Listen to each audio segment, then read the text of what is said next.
Good evening, guys. Welcome back to my channel. We have a special guest, first of all, and Coach Evans, SIP2TALLY here, who's someone that I personally look up to, and he knows that because he was doing film study stuff in 2019 or so, and I started a couple years later after watching his stuff.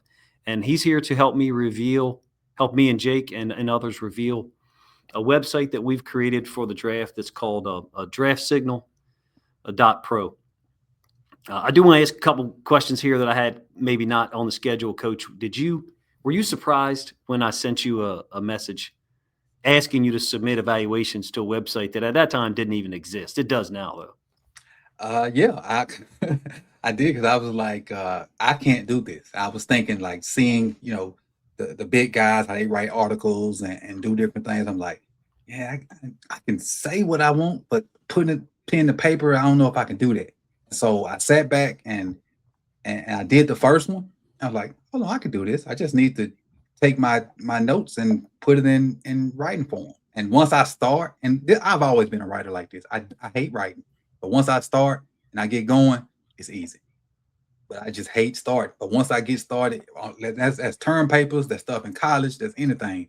I don't want to do it. But once I get started, I love it. And so now, like I look forward to sending them through now because just to see to take from film and to put it into like a form where even if you can't watch the tape, which we know how YouTube do, you can kind of I can paint a picture of a player in word form, and that's a beautiful thing to read it when I finish writing and see like, oh, I know exactly what I mean. I can see it in my brain, and so Well, that's what it was. we're thankful, Jake and I, as well as the other people who've created the site. Jake and I are not the people who've really created this from the ground up. We've been fortunate to work with someone who's helped write the code, create the site, make it look so, we think beautiful and attractive. We're proud of I think so too. the appearance of it. And that's her name is Jen from our Ravens Discord, and it's been super helpful. And we just are so thankful for, I don't know, how would you say it, Jake? The ease of use that she's given us. Oh We my can't mess goodness. this up, basically, right? I think you said it best earlier. She totally dummy proofed it for us, so us dummies can easily use it. But yeah, no, And it's awesome the way this turned out. I couldn't have ever imagined, this website turning out as well as it has. When you sent me the first little snippet, I think the first person I sent you, and you sent me like the little piece of it. I was like, man, this look good. who was it? Do you remember, I Coach? think it was that guy right there. I think. Or was it Stribling? I know you sent Let's Stribling. see. And that's what I like about having football guys on, is because they'll send someone that maybe other people don't. Stribling. Hmm. It's a guy who wherever he sits in this draft, he's not a first round guy, but someone who's got some ability. I just want to reiterate that this would not have happened if it weren't for, this is not a Coach DC production. A dozen people, if not more, have helped produce this, and so we were just I was just tasked with asking people like you who I knew, hey, could you provide some of these? And the Ravens people have been amazing too. Yeah. Ravens content creators have been amazing. And I know you're not surprised. Um, what's your Yes. Stribling what's was your that first guy. what's that? Stribling was the first guy. He was. Let's do it. I do want to show off the site, obviously. And I know this wasn't part of the plan here, but you were the guy who sent this in, and we love that she coded it to where the 40 shows up. It literally, shows up like a stopwatch timer. But you sent that one in, and then I hadn't even watched him. I had seen the touchdown against Georgia, this one. Hmm. Maybe it's Florida. No, it is Georgia. I had seen that one. I'm not going to show it, but people who are checking out the site, the site is draftsignal.pro. And I'll not leave that up the whole time because I don't want to cover up Jake at the bottom. But I had not watched Stribling until you sent that to me specifically. And then I went and grabbed some film that I had access to, and I was like, okay, I see it. I see it. What's your favorite aspect of the draft process normally? Not specific to this year, but in a normal year. Watching wide receivers, man. I coach wide receivers for forever, and I love watching the wide receivers in the draft process because I don't watch a lot of big time football during the season. I watch Miami and I watch a lot of HBCU football, and I like doing it that way. That way, when I get to the all 22 in the end zone, I don't have a predetermined thought process over players. And so, watching wide receivers is the little nuanced things that they do inside of routes, not just running it just like it's drawn on a sheet of paper or on the board or whatever. Watching them catch point stuff and the little nuances they do after catching the ball and run after the catch. But the thing that I really love about receivers is the ones that block. Like I got a little saying, even when I was coaching, no block, no rock. And I love receivers that stick their nose in there and attempt to block. You may be DNA challenged and a bigger corner or something may throw you out the way, but at least the effort is there. And I love watching receivers that do that. I also like watching interior offensive linemen, guys that can execute inside and outside zone perfectly, that can recognize the defense doing different things and still run their track and don't just chase people. And I like interior defensive linemen that use their hands to stack and shed. They ain't just trying to bull rush everybody. They actually, stack, shed, and look. And so those three positions are the ones I really love to look at. There are others that, give me joy, but those three are the ones I look for every single draft season. This is the draft for you then, as far as receivers, because there's a ton of them, mm-hmm. right? You get a little bit of everything with these receivers. That's true. Every time I evaluate a receiver, I feel like 3 new names pop up. Just add them to the list. And I love it. I feel like receiver is, in this draft specific, is a little similar to edge defender here in this draft, or maybe even safety, in that there's something for everybody. But even within that, there's almost something for everybody in round 1. Maybe that's a little different for receiver, but round 2, round 3, and maybe even round 4, you can find someone in those areas or those ranges that's going to provide a certain skill. Yep. I used go ahead, Jake, my bad. I was going to say, kind of to that point, Coach, when you look at this draft and, the era that we're in now with NIL, and we're finally past the COVID years where guys are going back for 6th, 5th, 6th, 7th years like that. Have you seen anything different in terms of this draft class? I think it's a very solid depth draft. You're going to get a lot of value in the mid rounds, but I'm curious to see your opinion. Have you noticed anything different about this one? Is it, got a lot of players go mid rounds, not a lot of top talent, but go ahead. I don't think it's as top heavy as past drafts, but it's deeper than other drafts. And like we were just talking about, you can find pretty much what you need all the way up until maybe late round 3, and get like a legit guy that's probably going to help your team. And obviously you'll find some gems later on, but I think the top 150, you can kind of get what you want, and you don't have to press unless you need a quarterback. And you don't have to press for, your need. You don't have to reach for your need, because it's and I'll just throw receivers out there for it. You got your first round receivers who, obviously you got Lemon and you got some other guys. You got second round receivers with maybe Stribling and some other guys. But then if you still need a big body guy, you look at Ted Hurst from Georgia State. He may be a late second or third round guy, but he's still gonna give you that verticality, a guy that can go up and get the ball, a guy that can, okay running routes, and he can help your team like as soon as he get on the team. So you got the depth in this draft class is there. You just gotta look for it and not be lazy in the evaluation. But I think the depth is there, and I haven't even gotten through all the positions. Right. Totally agree. And I feel like, I feel like this draft, as far as the depth, is the closest at certain positions, not all. Certainly not quarterback, right? It's the closest to 2022. Now, that one was a complete outlier because of the pandemic. But as far as the depth that you'll be able to find and the way we've sorted it, I think actually kind of illustrates it. I hate to say this, but there'll be some players' names that are not on our site. It doesn't mean they're not good players. It just means that we only have a certain amount of time. Even with, I think at this point, we've had 12 different people help us out, which has been a huge blessing. But when you sort for edge, and I did create, I don't know, I didn't know what to do for Arvel Reese and Sonny Styles, so I just did Mutants. hybrid. So they're added in this list, for edge. That's a ton of guys, Mm-hmm. and you can find even a guy like Jack Pyburn. He's going to be a 5th or 6th round guy, my guess, maybe even 7th. He's got some fight to him. Number one, he was at Florida, and then he was at LSU. Certainly not a pass rush guy. Most people are going to say he's a special teams player in the NFL. He certainly could be. But he's no fun to deal with for some of these offensive tackles in the SEC, that I've seen. Vincent Anthony, another one, from Duke. Like I said to you guys, got some familiarity with. There's good players that extends really far in this draft at multiple positions. I would even say that safety is one.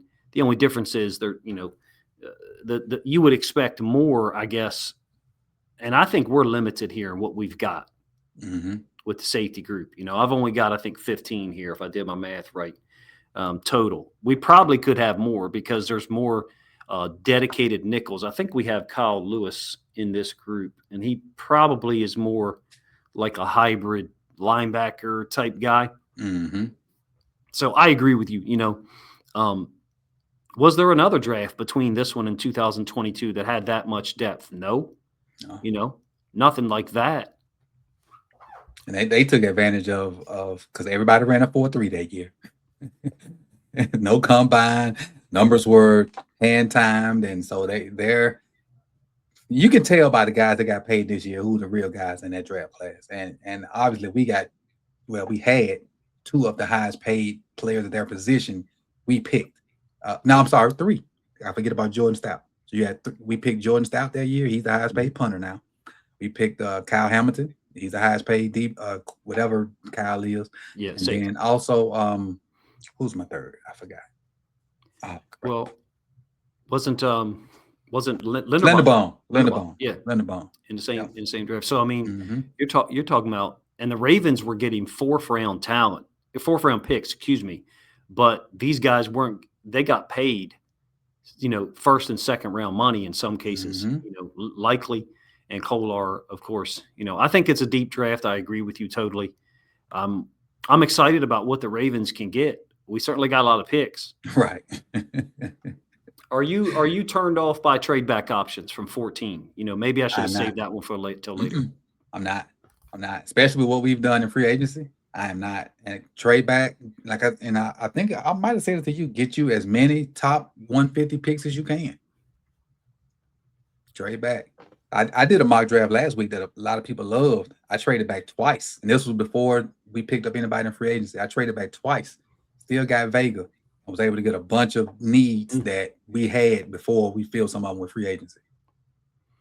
For anybody who's perusing or checking out the site while we're talking, again, it's draftsignal.pro, and obviously I'm trying to promo it and reveal it, and I should say display what we've put together. Coach Evans is a huge part of that, as well as many other Ravens content creators. If you do check it out, the tight end group is also pretty deep. You're going to talk about a receiver here in a moment. We're going to start with your favorite guy though. Okay. And he's one of mine as well. My personal favorite in the whole draft, I'm not talking about best player. My personal favorite in the whole draft is D'Angelo Ponce. I like the toughness that he plays with. But when I asked you this question, you chose Rueben Bain. You want to tell us why? I've been a fan of Rueben Bain since his sophomore year in high school.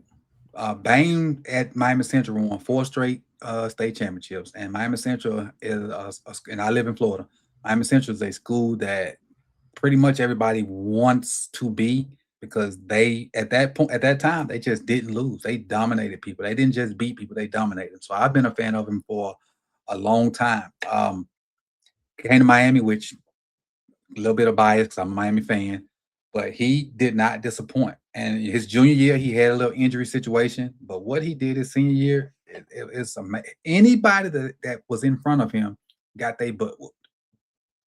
Even in the national championship game, I know, Indiana won, but they were hurt. They were putting a licking on Mendoza. He did not have a clean game at all. And so that his run, and just forget the regular season, his run in the playoffs, that's almost unmatched, because him and Mesidor was doing work. And again, being a Miami fan, I did not expect what I saw this year out of that defense. Even Cam Ward came back and was like, "Where was this last year?" So Rueben Bain, people talk about short arms. I don't care about that. I don't care. His production, Dane Brugler said something last week, and I can't remember the exact wording, but it says he's looking for impact value. That is what this dude's gonna bring to you. He's gonna defend the run, but his bend off the edge is darn near unmatched. It's a video came out this week where he was working with Coach BT Jordyn, who I know personally. Crazy. A lot of the elite edge guys work with him, and you saw what he was doing with Bain, and you would see his bend on them bags, and ankles don't supposed to work like that. Right. They do not supposed to work like that. He almost is an incredible with the Elasta boy, the way he doing it, and his. I get that reference because I got young kids. I get that reference. Well, I think Incredibles is probably one of the best movies ever made. But Absolutely, keep going. Bain he's special, and arms or whatever. I think he's a guy that's gonna really have a good NFL career. The production is there. Do you like the player comps we came up with? Because I didn't ask you guys who did evaluations. I didn't ask you all, hey, give me a player comp. Some people did. Mm-hmm. And so I went and found some on my own, and I put 4 in here because what I wanted to do was I wanted Jake or someone to go delete 2 of them and pick the best 2. The one I don't like is that one. I don't like that one personally. Do y'all like these at all or no? I like Suggs and Woodley. Yeah, I agree. I don't think he has that twitch that Freeney had, but I do like Suggs and Woodley. I think I said this in the last show that we recorded. He looks like a guy to me who, if you were coaching against him, and high school, is what I think of, and you come upon the film and you see this shit, and you say, I don't know what we're gonna do here, guys. At some point you've done it too. At some point you do have to stand in front of the kids and you do have to lie to them to an extent, but you also need to tell them the truth, you know? And to me, guys like Rueben Bain is the reason. I come from an option background as far as my exposure. To me, guys like Rueben Bain is the reason why option football was created, because the idea is we can't block him, so we're not going to try to. Crazy thing that you say that. I had to go against Jeffrey Simmons in high school, and we told him, like, look, wherever he at, if there's a run play, he's the read. So you just got to adapt. If he had 5, we running his zone, he's the read. If he had 3, we running kind of like a midline type thing, he's the read. If he had 1 or 0, still midline. We can't block him, so we're gonna read it. And luckily we had a back that was pretty good, and they still beat our butt, but that was the only thing we could do with Jeffrey Simmons, because there wasn't no sense to we had a center that was maybe 5'8", maybe 260, if that. He probably wasn't 260, and they was lining Jeffrey up in front of him. So we'd be a fool to let that happen. Jake, I know you're high on Bain too. We all are. We're 3 for 3 here, right? Yeah, for sure. I think he just dominates games, and he has the ability to take over and be a disruptor and a force on the defensive side, and he can do it in both the pass and the run, which is huge. And it's going to be interesting to see which of these teams that are more like analytically driven, do they really care that much about the arm length? It is something to take note of, but when you watch the tape, it shouldn't matter. Right. In my opinion. I mean, he dominates all the time. So I think he's a really good, really, really, really good player. I think I have him number 1 or number 2 on my board. Although I could see those top 13 teams being a little cautious and letting him slide to 14. It'd be great. That'd be amazing. We're not passing on. He's not making it 15. Oh, hell no. And I think that's one of the things where people have talked about, EDC trading back or whatever. So that's fine. That could happen. But that will not happen until about 3 or 4 players are off this board. Meaning, he's not going to agree to trade back and have it be announced at pick 10 if Rueben Bain is still on the board. There's going to be certain guys. It's such a unique draft, too, because you have one quarterback who's definitely going to go, and I don't see another quarterback going before us at 14. So that limits the amount of top end players that'll fall down. I don't see a scenario where he falls past 10. Who's 10? We got Kansas City 9, Washington 7, Bengals 10. Yeah, Bengals. That could be another option. But God, would that be fun though? I mean, he's such a force. I hope they don't get him. I mean, I hope they don't get him. I mean, I appreciate you guys, opinion on it, and I'm not one that's gonna value or overvalue arm length. Micah Parsons measured shorter at the combine, I think, than he did on his pro day. If memory serves, it was 31.5 or something like that. So there's all those issues out there. I just know this. I would not want to have to tell my right tackle that he's got to deal with this guy. Let me ask you this, Coach. Did you think he played more decisive? He's quick. He's explosive. I felt like he played more decisive when he was on the left-hand side of the defense. I can agree with that. I think his best plays or his most disruptive stuff came with Mansoor as the 3 and him as the 5. Yeah. Because you were for sure getting one-on-ones then. And I feel like he didn't do it much because I feel like he was probably a little better pass rusher than Mansoor. But I feel like he can do that in the league. He can, what Mansoor was doing, going inside and rushing against guards, I think he can go do that, and a lot of guards won't touch him. Yeah, or if they do touch him, there'll be speed bumps. Right. They'll touch him as he go by. Fun film to watch. I can only imagine. Well, both of you guys whose evals I have printed here, Charles Bowie and you, are both Miami fans. Okay. And so I can only imagine the type of season that I mean, you knew, obviously, in the national championship, you knew the buzzsaw that you were running up against. But, I mean, Miami stood their ground and gave themselves them boys, man. I was proud of them. Like, we lost, but I was proud of the effort they put out. And because you took Carson Beck, and everybody know Carson Beck will give it up. And they stood tall, and they, if it wasn't for them back shoulders, and it might have been a different outcome. But I was proud of them. We have 5 different evaluations on Rueben Bain, and we can only print 2 of them. We've only got enough columns for 2 of them. So, I have a rotation plan to show, you 2, and then move you over 1, and then move somebody else in this slot, and then 48 hours later move you out and move, because I want to. How do I say this? If someone took the time to send us something, I want to display it. Yeah.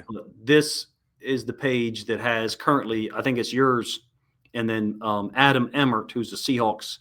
He runs Seahawkers Pod with a couple of other guys. He doesn't have a social media, but he submitted to me some quarterback evaluations. I have yours first on the page. This is the landing page for the site, is the draft board, which I have not completed. This is my shoddy work here, so there's a lot missing. Obviously, offensive line is missing here. But this page here is the one that I think Jen has just created an absolute work of art. Being able to do this. So, do you want to talk about your next player who's also included on here? But you didn't give me an eval for him, right? I did not. I will, but I did not. This is the guy that I honestly didn't. Oh, I like that. The way the 40-yard dash thing pops there. Yeah, it's pretty cool, right? This dude's so smooth, man. He is so smooth in his routes. He's not a burner, but you couldn't tell that by all the stuff he does in the route and how much space he creates by a little herky jerk here or a false step here or a little foot fire or a head nod. And then when he get to the catch point, if you ain't all over him, you're not getting the ball. This is the kind of receiver that I love. He ain't gonna blow past you. He will blow past you. I apologize, but he won't just run past you. He'll do it with some kind of nuance. He reminds me so much of Devontae Adams, minus the work at the line of scrimmage. Devontae got excellent feet. He don't have excellent feet yet, but once you get if you go past the release, this kid is Devontae Adams to me, as far as the hands, as far as the nuance in the route, as far as high pointing balls, as far as a red zone target. I love Carnell Tate's film, and I know he ain't wide receiver 1 in a lot of people's eyes, but this dude, he got it. And I think his game translates. Why is he I think being 'cause of speed. minimized? Or because they're everything you see, it just seems like 80-20. 80% is talking down on Carnell Tate. You had me confused before we started too. You said Carnell Lake, and I'm gonna be honest with you. For a second there, I was like, man, is there Steelers somebody I safety. forgot? Is there a Steelers player that I safety. didn't? I think he was a safety for the Steelers. Yeah. So just that's all it was. But it's just interesting to me. Even Ohio State guys, even guys that are Ohio State fans, like this guy right here, he played football for us, a real solid football player, just great dude, someone I consider friends now. It's not overwhelmingly positive what he had to say about him. And I'm just like, no drops on the season. You know what I mean? No drops. I think he plays bigger than 6'2", but I could be wrong. Like I just saw what he said, didn't show up in big games. But you got to think about it. He's as good as he is. He's still number 2 on that team. They got the ultimate alpha on that team. And so I can see, big time games you throw into your number 1. I can see that. But as smooth as he is, like they're Ohio State may take a hit with Heartline going to South Florida. Yeah, for sure. South Florida, I don't think people in that conference know what they're in for if Heartline get his hands on a couple good receivers. Because he churn them out, boy. And then down there with that speed down there in Florida. Correct me if I'm wrong, Jake. You would have, and Coach Evans may not know this, but you would have intimate knowledge of this. A guy like Brian Hartline recruits your kid. He comes into your living room and offers you a scholarship, and you're a receiver. You take it. That means something. Yeah, absolutely. I used to, when I was at working at Maryland, I would go and find some of the top position coaches and just see who they followed, like their recent followers, to try and get a of course leg up on some of the other teams. Carnell obviously was a big name, IMG Academy, but man, he just, I love his hands, number 1. I mean, I think he's got 10.5-inch hands or something like that. It's crazy. So he catches everything. I think 133 receptions, I believe, and only 3 drops. That's crazy. Ability to play above the rim. I think the way he can accelerate and decelerate for a guy his size is really good. And just the way he snaps off routes too, either, those 10, 15-yard outbreakers or just, return routes. For taller receivers, that's tough. So I that's what really won me over with him. He got small receiver movement skills, but at 6'2", 6'3". I said the only part of his game that I think it's not even bad. It's just the other parts of his game are so good is his release. He's across the board good at everything. Like you list all the criteria, he's just good at everything, I don't think I'm real good at player comps for NFL guys, but because of my basketball background, I can often identify basketball comparisons. You know what I'm hearing? The 6'4" guy who's got guard skills that you have to guard, and there's nothing you can do, because even if you do everything right, even if you're 6'2", which I'm not, you do everything right, stay right on them, get the hand in the face, don't give them any space, they're still going to hit the jumper from 18 foot all game long.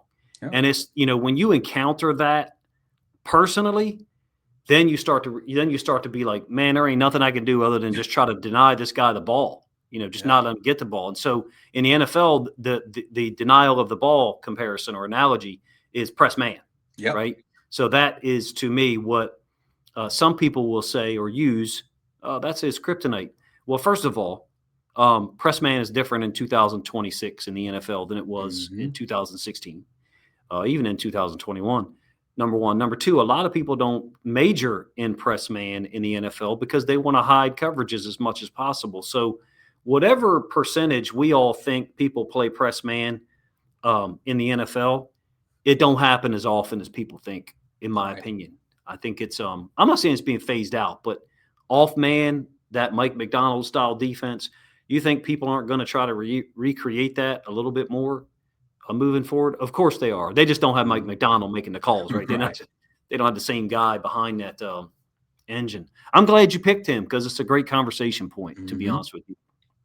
With the press man thing, you got to have guys that are efficient in it, because if you miss, your whole coverage is blown.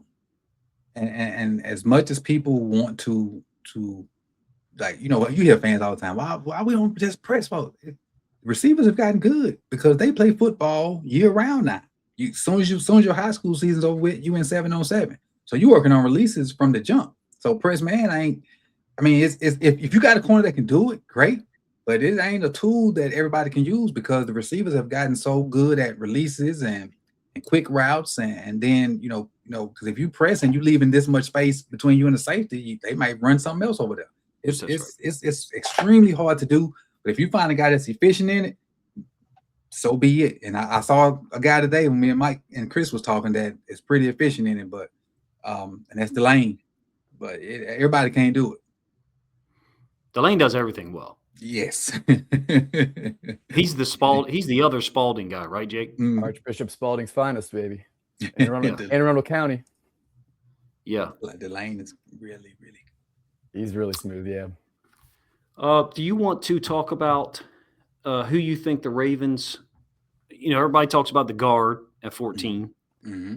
And that's who Jason from Huddle Up Films picked when we worked with him for about an hour or 45 minutes or so.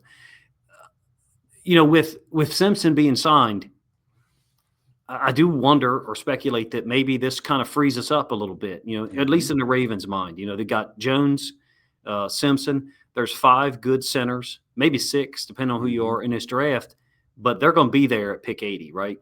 Right. Well, do you think it frees us up at 14? I do think it frees us up, and I think we talked about a little bit. Paying Simpson $10 million, he at least gonna get the opportunity to see if he's gotten better than when he was here the first time. You got Emory Jones, who was a 3rd round pick, and 3rd round is some pretty high draft capital in my eyes, and so I think he's gonna get a shot. And then you just can't really throw away Voorhees yet because he started all of last year. Despite what we think about him, he still was a starter, so you got to put him in the mix too. So I think guard, and before signing Simpson, I would have been hands down Baker. I changed my mind at 14 now to a receiver, and I think it may be Tyson, the kid from Arizona State. Yep. Wish I could show the film, guys, but I can't. Yeah. Special talent. Everything you want in a receiver, you can get from Tyson. You just got one huge red flag, and that's staying healthy. His year at Colorado, he was hurt. I want to say that first year at Arizona, he got hurt toward the end. Missed a few games in that 3rd season, and this year he missed a few, but for the most part, he was healthy. Right. This dude right here is an athletic freak. He can run. He can play slot too. He can go. He can play outside. He can get you your 80-20 balls because with him they ain't 50-50. Yak. There's a play that me and you talked about before we came on where he catches maybe like a little quick out. Can't show it, but it's down here. Yeah, it's outruns a guy, jumps over a guy, then dives in the end zone. And then the play that you talked about that you like, being able to look for the ball here, but adjust to it here, and still keep your feet in bounds. Everybody can't do that. Special talent. Yeah, everybody can't track the ball like that. And I think he's a guy that we should target because I know people are gonna say the health, but he ain't gonna jump out there and be one from the jump. He's gonna be eased into the role, and so he'll have opportunity to get 10-15 snaps, and them 10-15 snaps, that could be a touchdown at 30-40 yards with him, or maybe even 80 if he breaks something off because he got that skill set to be a game breaker, especially when you look at everything else we got. Because he won't be the biggest problem on the field. Lamar and Derrick Henry will, and Zay. So you slide him in there, and you can kind of start to erase all the way we feel about Bateman. Would you guys like, we've got a Bears offensive coordinator. He was only there for 1 year, but in your analogy or what you just made there, would you guys like the Jordyn Tyson as Luther Burden analogy for what they did with him last year? It seemed like, first of all, Burden was super talented. I think anyone who watched the film seriously knew that. And let me ask you this. This is why I'm asking it. Is Jordyn Tyson more talented than Luther Burden was? Ooh. Physically? Physically, yes. I was a huge fan of Luther Burden, though, last year. I think I had him pretty high with Luther Burden's, not last year, but the tape whatever. I don't know if he was a junior or senior, but his tape before that, 23. yeah, ooh, that was good. Yep. It was good. Even the other kid that was with him was good that year. Even though he fell off, I can't remember the other kid's name. But they had two of them. And I just happened to watch a Missouri game and like, man, who are these dudes? Burden went off, and I can't think of the other dude's name, but they had two good receivers, and Burden just kept it up that last year. But I think Tyson could fit that Luther Burden role. If not the Odunze role. He can't be the DJ Moore. I think he could be the Odunze or the Luther Burden in our system. I got the book from Chicago. I hadn't went through it yet. I'm gonna wait till the draft's over with because that's kind of like the slow down time for us. Offense. I'm gonna go through it. Yeah, I got the thing from Amazon, like the Ravens one. I got this one, but with the Bears. Awesome. But and you see, put my Ravens one in. The thickness of this one, the same person, Bobby Peters. The thickness of the Ravens one versus the thickness of the Bears one. You see the difference. But yeah, I can't. Well, you were a big. I mean, you were a big. I think when we hired Monken, I think I had done a video. I felt like I had done a video real fast. I was like, man, nobody beat me. Nobody got done with this quicker. And you had done it because you knew Monken already. You had actually been, you've been to clinic with him. And I remember you telling me all of that. So, I don't know what to think of Doyle other than what we know, which is he spent a year with Ben Johnson after being around Sean Payton for at least 3, if not more. And so for me, if it's anything like Ben Johnson and what Ben Johnson can do, and I know that from watching the Lions film so much, 23, 24, we should be excited. Yeah. I think you're going to get a mixture of Ben and Sean. And I like Sean offensively. I'm excited.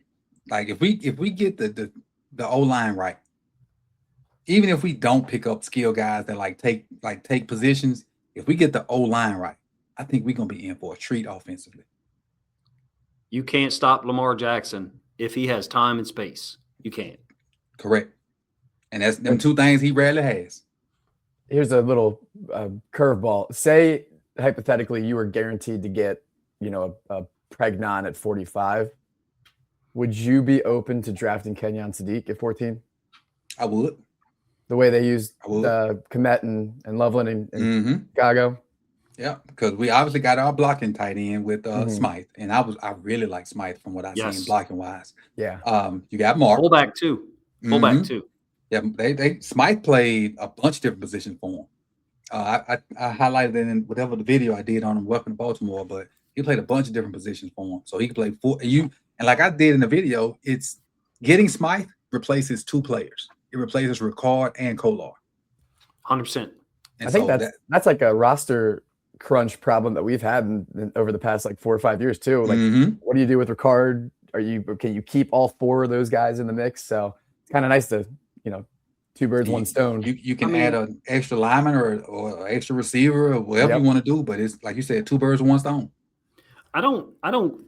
When people talk about taking a player at 14 or 32, which is where we hope we're drafting next year, or whatever, I don't ever judge the player that they're naming because I just feel like it's a range that you're selecting in a certain position. In this case, what both of you have said, Tyson or Sadiq at 14, is just an offensive weapon.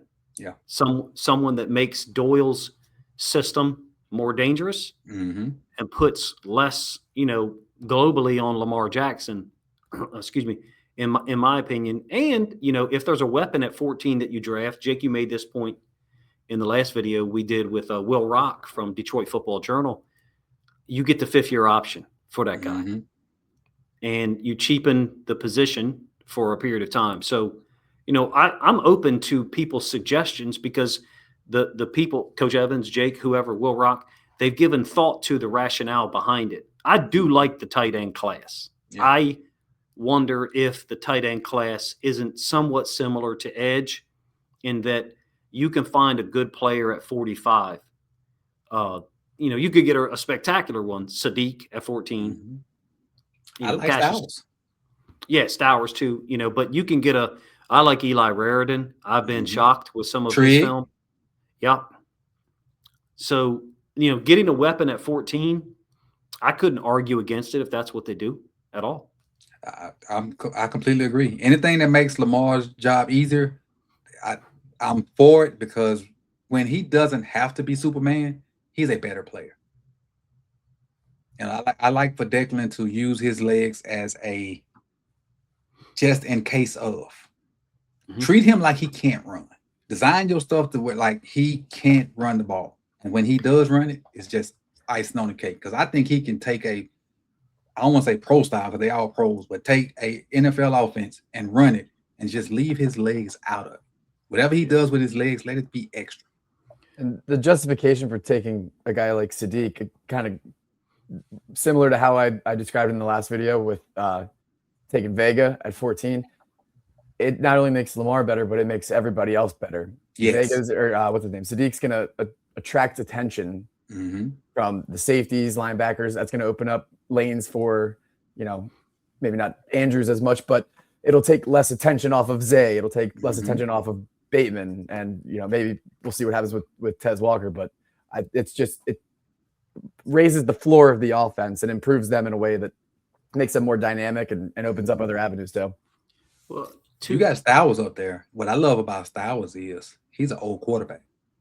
So him in zone coverage, he eats that up. And DC, I had 2 kids that played with Stowers this year, and I haven't talked to him. One of them just moved back. He's transferred to FAMU, and the other one's still there playing linebacker. But when I get a chance to talk to Chase, I'm gonna ask him about Stowers and Diego and how they worked and how they just general knowledge about him. But I love Stowers, and his testing numbers shocked the heck out of me. He didn't run the 4.3, so the 4.3 got overshadowed. But everything else, people don't know he beat Sadiq, except for the 40. The 45.5-inch vertical is insane. That is nuts. Yeah, we got 2 kids that that I've coached. One a lot, my nephew, but another one just been around. He was a sophomore the last year I coached there, but they're both at Vanderbilt. Okay. And my nephew said, he's in the same position group. He's actually Stowers' backup. And he said, look, hard worker, does everything right. He said, from the day I stepped foot on campus, he was always there for me to help. And so nothing but great things to say about him. I asked him, I said, were you surprised at his combine testing scores? He said, yeah, I'm surprised he ran so slow. I said, no, he didn't run slow, brother. A 4.51 is just as fast as you are, but I agree with you. And to your point that you made earlier, Coach, I know we moved around a little bit here, but I want to make a point, and I know you are a Monken guy, and I appreciate, and I'm a huge fan of what Monken did here. I will say my one complaint was there came a time when he said some of our past concepts is actually 2 plays. And the original play is the routes that are being run and what Lamar's reading. The secondary portion of that is Lamar as a ability to mover. And the only problem I had with that was when it became obvious that our offensive line couldn't handle that. I felt like we needed to move away from some of those downfield routes on, 2nd and 8. Yes, we do need to have, a post if we're going to have a dig or, depending on what the concept is. I understand that. But sometimes I felt like there was too many downfield routes on certain concepts. And I know you know what I'm talking about.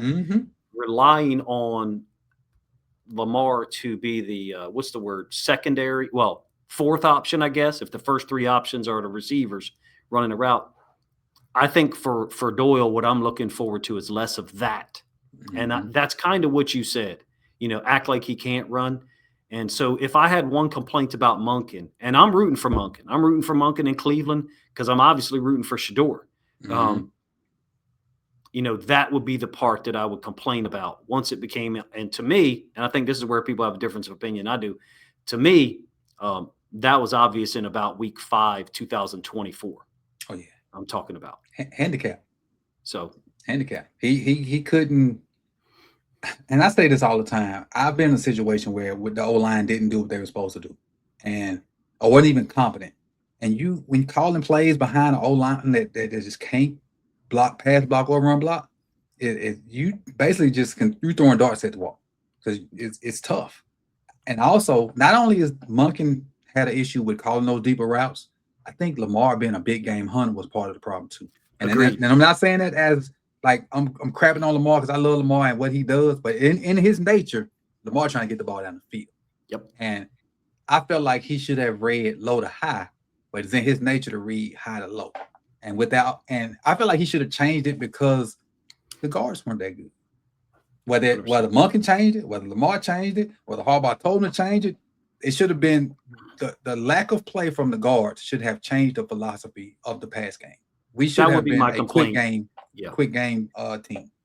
I figured that even though you're a Monken guy and you were from day one, I figured that you would obviously co-sign that because, that was something that there became a time where we knew, okay, yes, we can rely on Lamar here, but I felt like some of the route combinations, I don't know what percent, maybe 15%, we could have been better in those situations. Mm-hmm. What would be, because we've talked about Sadiq at 14 or Tyson at 14, but you had mentioned Ione before.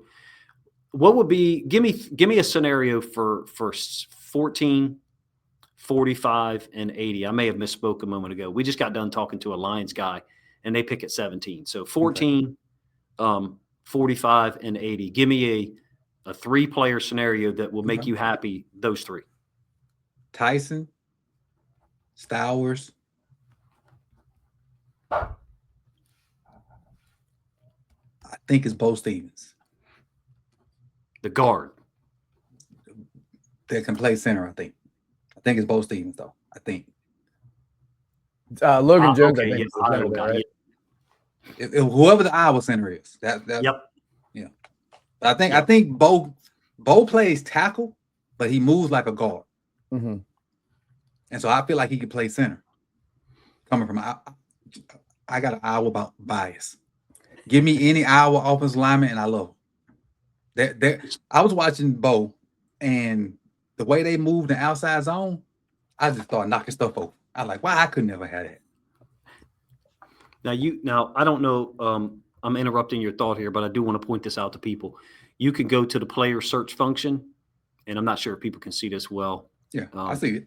But you can type the school in, and so you're not getting any from LSU this year for the offensive line, but we got those last year. You can get players from searching through the team function, and you can do it for everything. So you can see all the LSU guys that we've got, et cetera. But to your point, basically, again, I don't judge people for the players that they name, because really what we're talking about is positions and the range at which they are selected. Excuse me. Mm-hmm. So what you're saying is some type of recognition at 80 that we've got to improve our talent / depth at center. Do you think this front office and this staff actually want competition along the offensive line? I have my own answer. The last one clearly did not.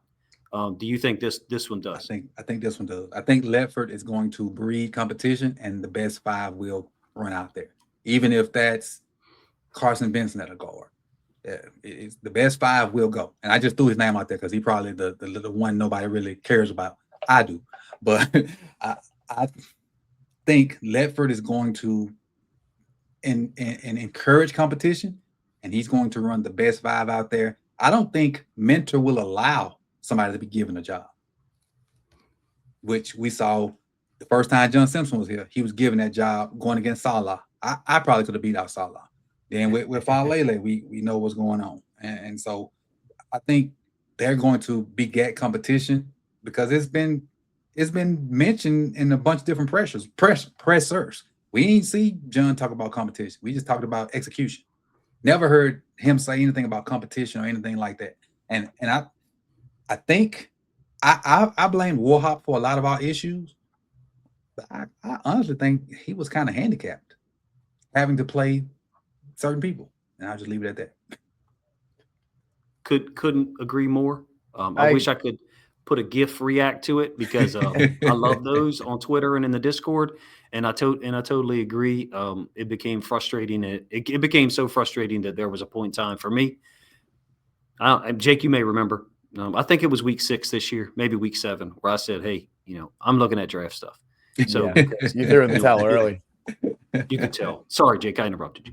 No, you're good. I just to piggyback that comment. It has seemed like it could be just classic coach speak at the podium, but we've seen DaCosta way more often speaking to the media than we have in years past. And he's been very clear and transparent that like he wants to bring in multiple, like I think in his last interview he just did, he said he's still looking to bring in like 2-3 more guards. Just, you know, fine. It kind of ties into, you know, we were talking about earlier with the depth of this draft, but raising the floor at positions, creating competition, because that only makes guys better. Yeah. You know, so find the best guy, find the best 5. I mean, if I have to watch Lamar run for his life one more time, I'm going to lose my marbles all over the floor. So I agree. And I think it became something that, you know, was pretty obvious that was a frustration point for not just fans, but I think it was a frustration point for players. And I don't mind saying that, you know, that we were running guys out there who just, well, they're not signed right now. I could, you know, as of the beginning of this recording, those guys aren't signed right now, at least one of them. Pro Bowl. Yeah, I know. So it's crazy because as frustrating as it was to watch, like it seemed like it was a consensus. Everybody saw the same thing except for the Ravens staff. Coach, so I'm hoping that there's a change in that, you know? I mean, I don't want to go bring up bad memories or anything, but no, go ahead, Coach. You just did. Like, and Jake, have you coached before, Jake? No, I haven't. Okay, so me and DC know when you watch film, you're watching the same play 3-4 times in a row. And with offensive linemen, you're probably watching them more. I don't understand. How can they sit in the meeting and go back and forth, and still say or still not give somebody else an opportunity? I know. It's insane looking back at it. And I understand that we don't know the actual like you know your steps or whatever. But bro, we seeing you not touch nobody. The calls. We don't know the calls. But I think we're in a different day. And I think the proof of it is we're going to draft a center in this draft, in my opinion. I think we are, number one.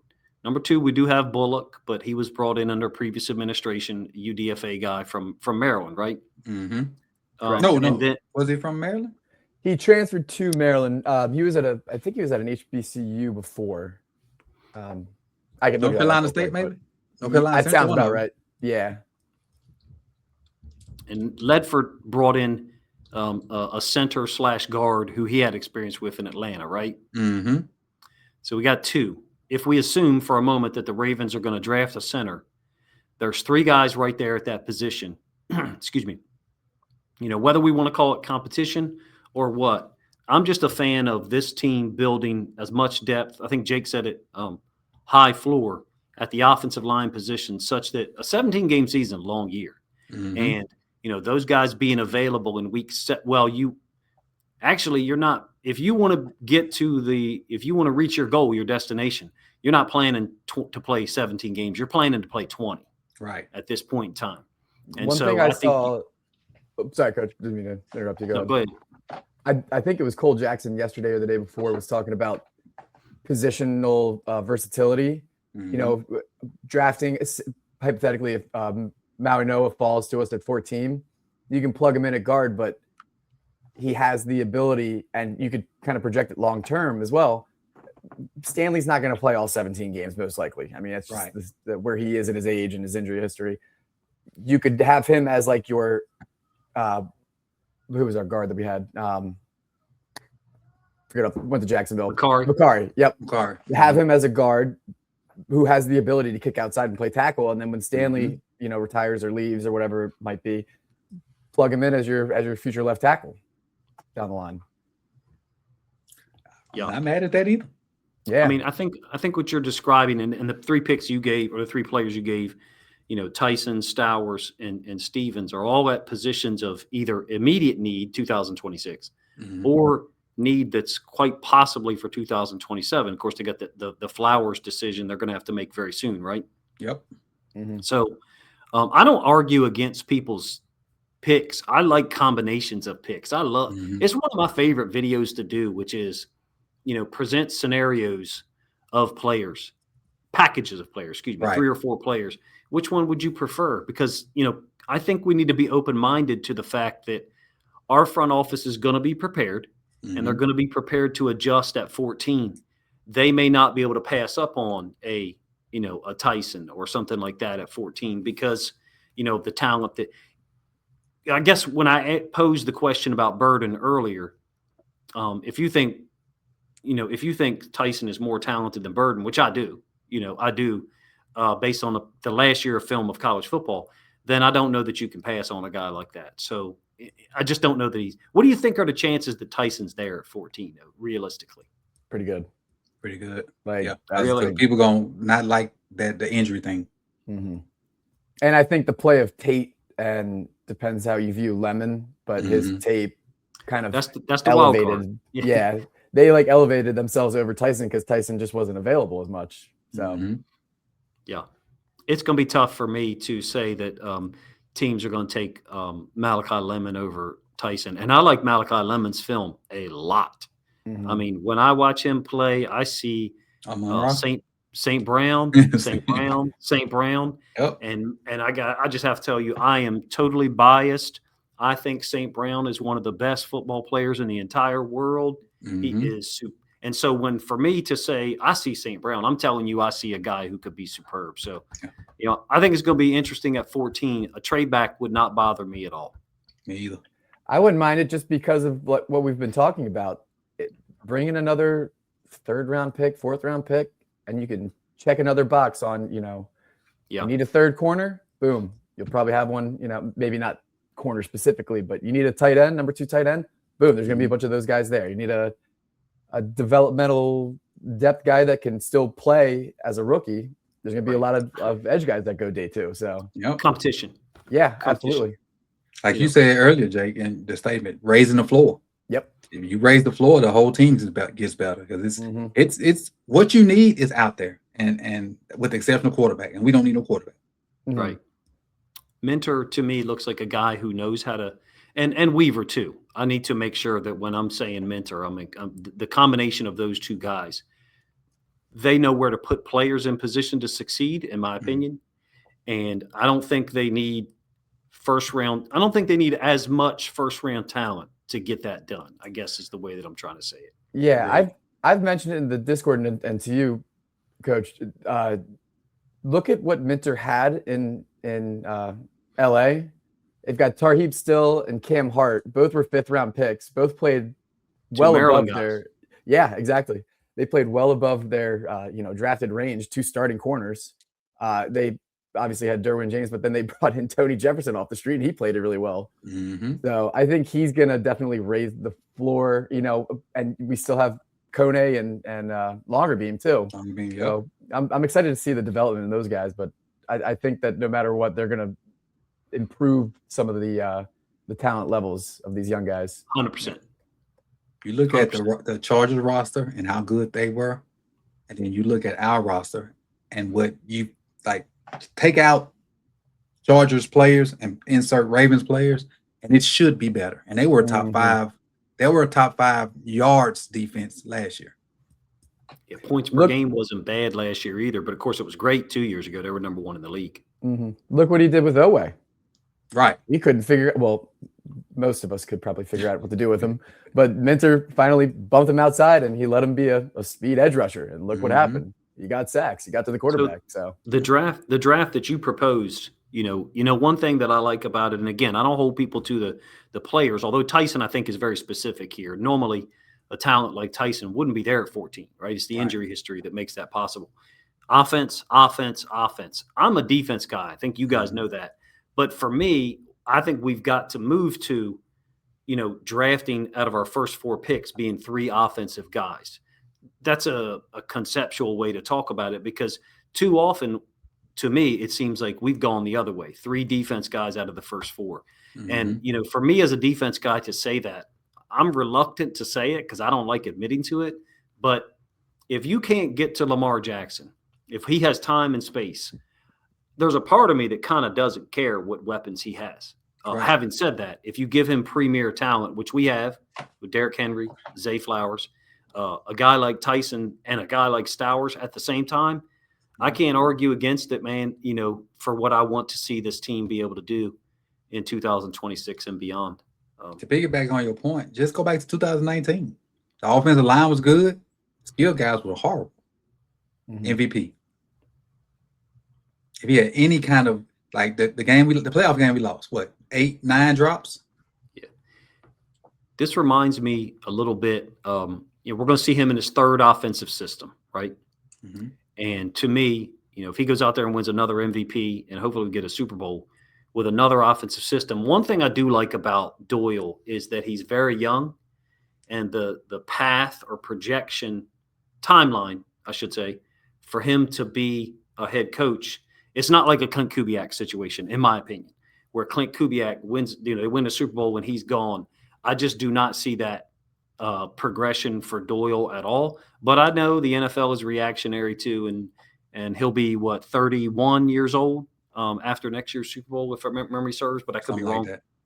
So I do like the fact that we might have this elongation of his connection to Lamar Jackson and the Ravens. Hopefully, it all works out. Well, thank you for giving me those 3 picks, being 3 offensive guys, because I think it gives a talking point to anyone who watched this long. First of all, thank you for being the first person to help us premiere this website, draftsignal.pro, which is the whole point of, what we're doing here, trying to gather, how do I say this, as many professional opinions, well, not professional, as many qualified opinions as possible. Mm-hmm. Coach, we got 12 different. Chris is the 13th, actually. You saw it earlier, I think, maybe when and I knew he would some O-line stuff. I knew he would come through. I think it was Francis or somebody else. I think it was Francis.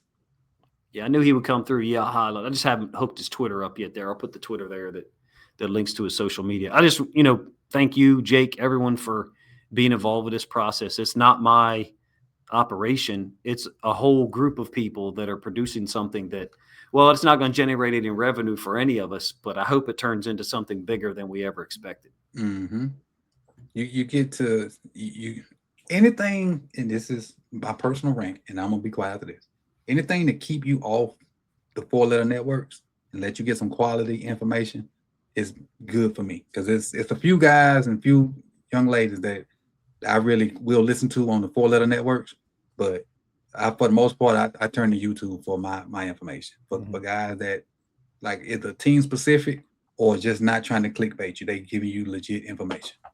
What I like about our setup too is we do have a number of different collaborators and different opinions. So you don't just get pigeonholed into, whatever one person thinks from a certain network. You get a wide range of different opinions from people who see the game differently, but you can go formulate your own. Exactly. That's right.